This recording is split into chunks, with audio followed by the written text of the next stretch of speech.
Hello, clever people, and welcome to my review for Zombieland 2 Double Tap. So Zombieland 2 Double Tap follows the story of the four characters from the original Zombieland a few years later. It's not really specified how long later, definitely not 10 years, but it's been a while. The kid in the first one is grown up for sure, and it follows the story of the kid in the first one.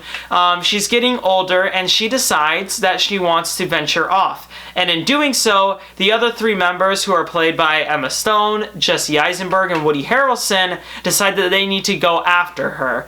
And in doing so, they start running into this new, evolved form of zombie that presents them a new threat. So I decided to go back and watch the original Zombieland. I had never seen it, so it was my first time watch. I watched it right before I saw this one, and I have to say, I'm a huge fan of it. It's nothing special, and in fact, it's just beating more of a dead horse with the zombie genre. It's not like it's doing anything new.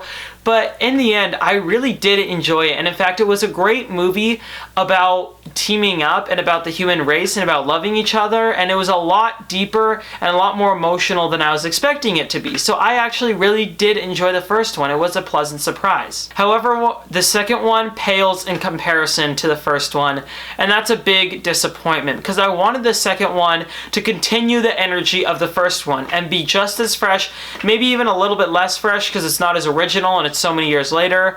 However, this really does feel like I said earlier, a beating of the dead horse of the zombie genre. It does absolutely nothing new with its characters. It's just presenting zombies in the same cliche way as before.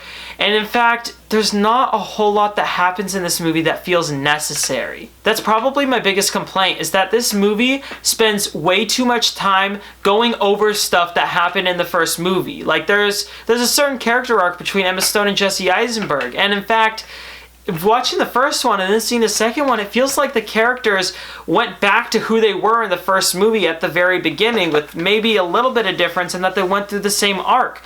And even when there's not scenes of characters going through arcs, or not scenes with characters relating to each other, there's a lot of scenes of zombie action and violence that just feels completely unnecessary. Like, for example, there's a scene in the trailer where they showed like doubles with Jesse Eisenberg and Woody Harrelson. There were two people that looked and acted just like them.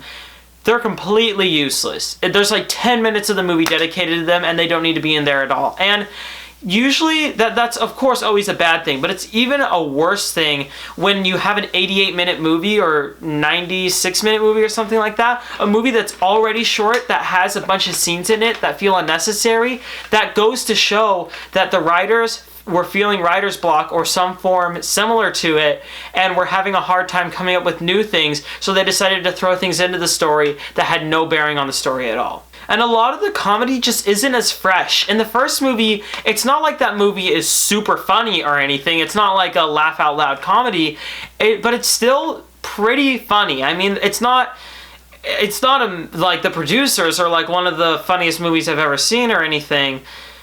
But the second one, it doesn't even have the slight, nice, touching comedy of the first one. In fact, it's trying even harder to be funny, and in doing so, it makes the movie feel a lot more awkward. However, I feel like I'm talking too harshly about this movie, because in the end, I was very entertained by it, and the runtime went by very quickly, and I think that was mostly held up by the cast. They were really good in this, especially Emma Stone, Woody Harrelson, and Jesse Eisenberg. They are keeping this series alive. They are carrying this movie on their backs, and they do a great job with it. So in the end, Zombieland Double Tap is a bit of a disappointment. It's nowhere close to the original, and it has a lot of problems. But if you did enjoy the first one, I would say go check this one out. Just make sure you're lowering your expectations quite a bit. I will give Zombieland Double Tap a 5.25 out of 10.